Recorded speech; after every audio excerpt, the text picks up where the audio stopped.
let's have a quick discussion about Danmachi episode 9, season 3, of course. Of course, it's season 3. It's the current season. So this episode, while maybe not as grandiose as the previous episode, I believe in all fairness is leading us to something really big coming up here very, very, very soon.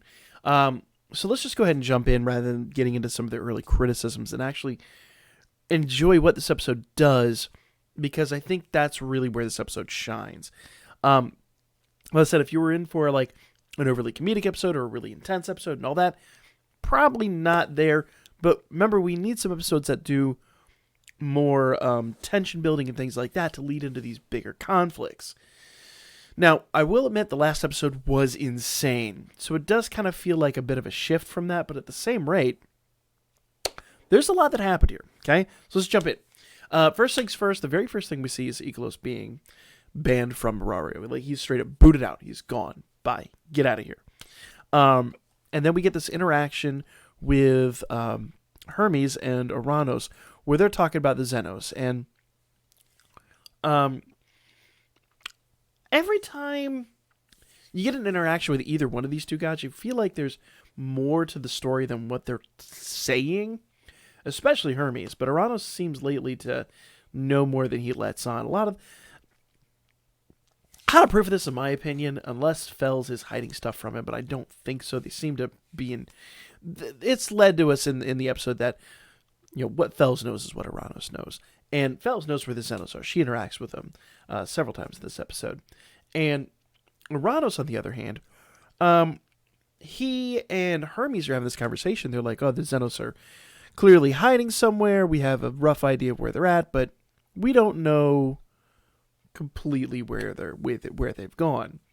And he's more or less trying to use Hermes as kind of his go-to guy. Per usual, that's what Hermes does. Hermes is the messenger. So there's a lot passing back and forth between them. In fact, Hermes and Oranos have more than one interaction in this episode. And later on in the episode, you find out that Hermes actually has the book that Daedalus wrote, that where they've got the whole schematic on Knossos. In fact, the portions of Knossos that he didn't even finish, that the rest of his offspring, Dix and anybody else that worked on it, we don't 100% know in the series thus far, but we know that the family worked on it. And it's got everything in there. And Hermes really didn't volunteer this information. Like, he clearly got it from Ikelos. And he, only in his second interaction, I believe it was, with Oranos, did he actually volunteer this when he thought he could get something out of Oranos. And obviously, you kind of need to read between the lines with these two, I should say. So, you know, they're having an interaction. I get the feeling that Hermes has a good idea where the Xenos are, but he may not completely know, or he doesn't, let's say, have an interest in the direct interaction. His thing is more being the middleman. So, obviously, this is inevitably going to involve the Hestia Familia, but at first we find out that the other Familia's roles.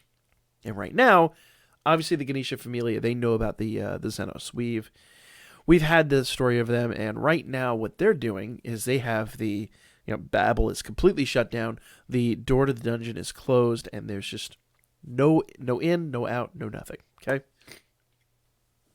The Loki Familia, on the other hand, are actively searching for the Xenos.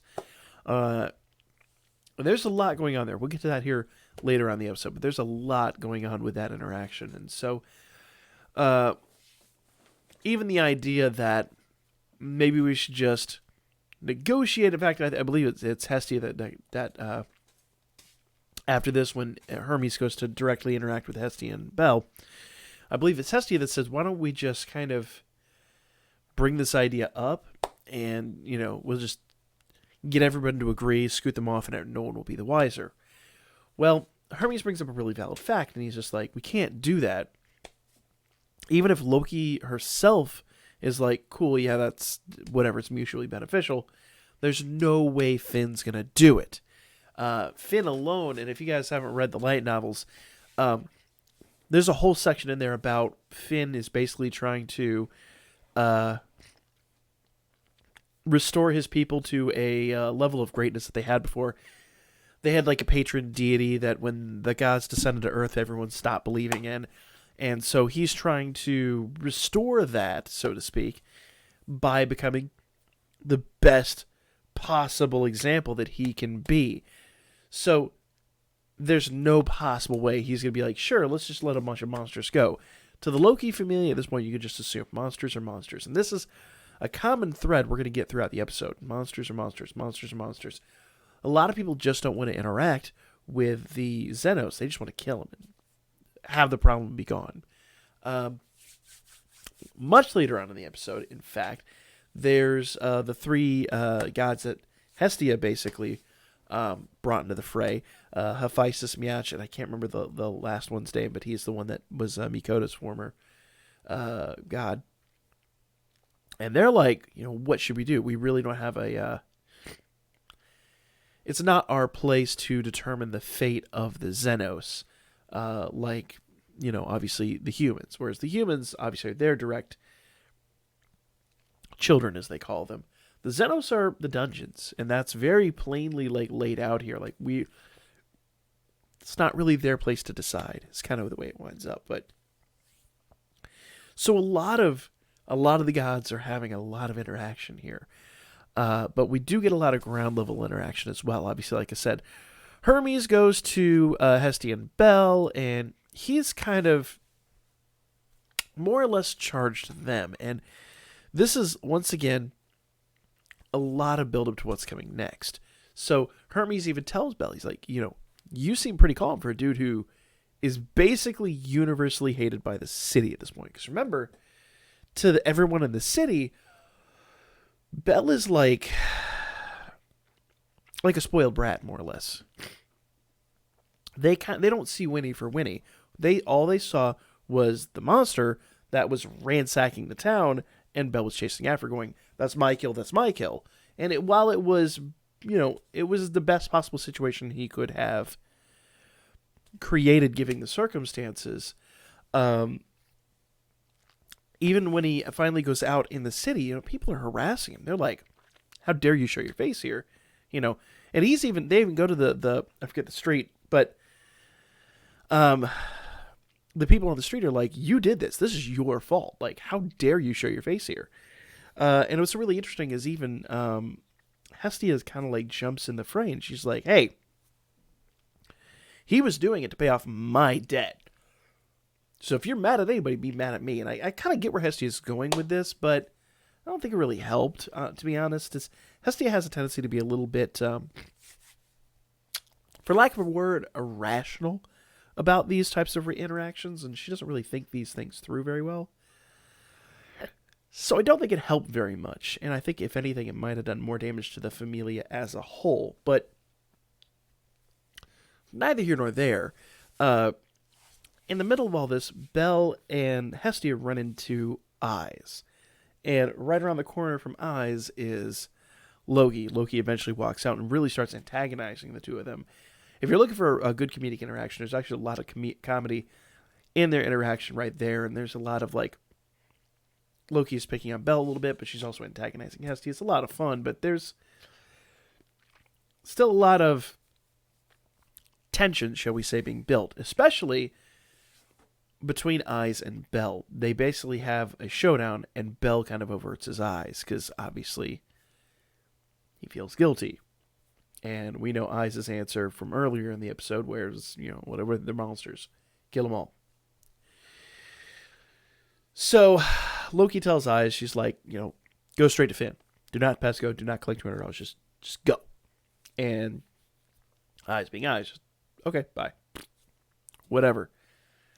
And that's when you get the interaction between Bel, Hestia, and Loki. But eventually Bel then runs off, right?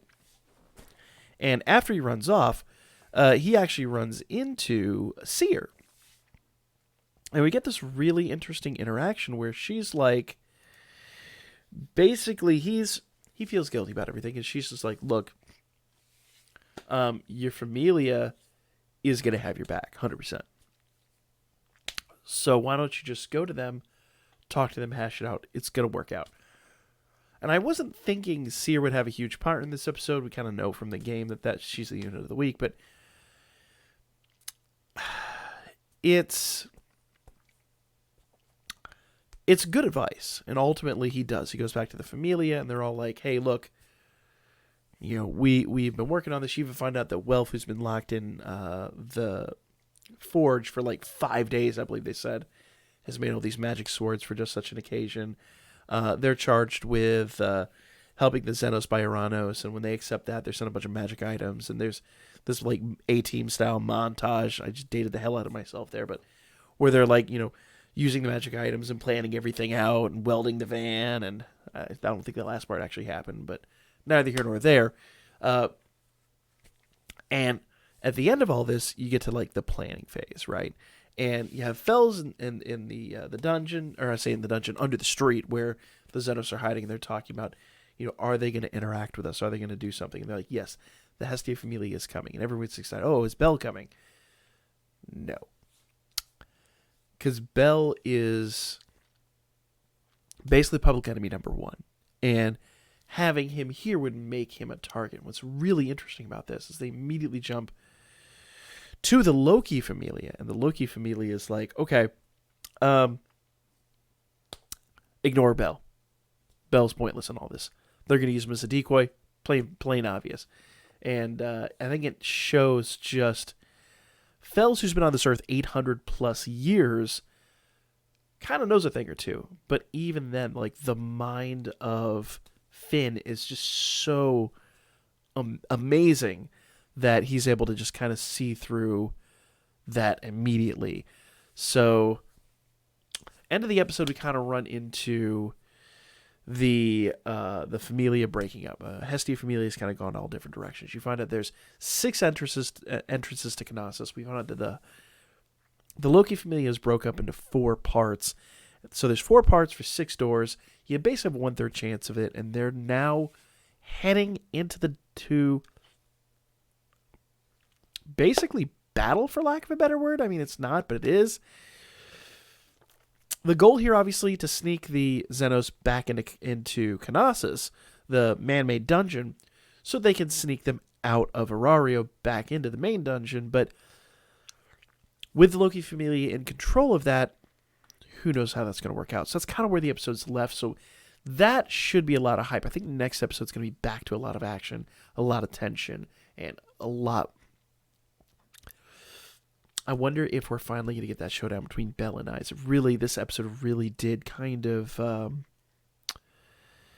it did allude to that a lot. It did foreshadow that quite a bit. So maybe, we'll see. But if you're hyped as I am for episode 10, definitely hashtag EP10hype in the comments section down below. I definitely always put those as one of the hashtags on the video. But for now, that is going to be the episode review. Let me know what you guys thought. I know it's a bit of a lull period between what seems like 2 really hype episodes, but we got to have these. We got to have this world building, for lack of a better word, to get to the real awesome hype. So that's the video.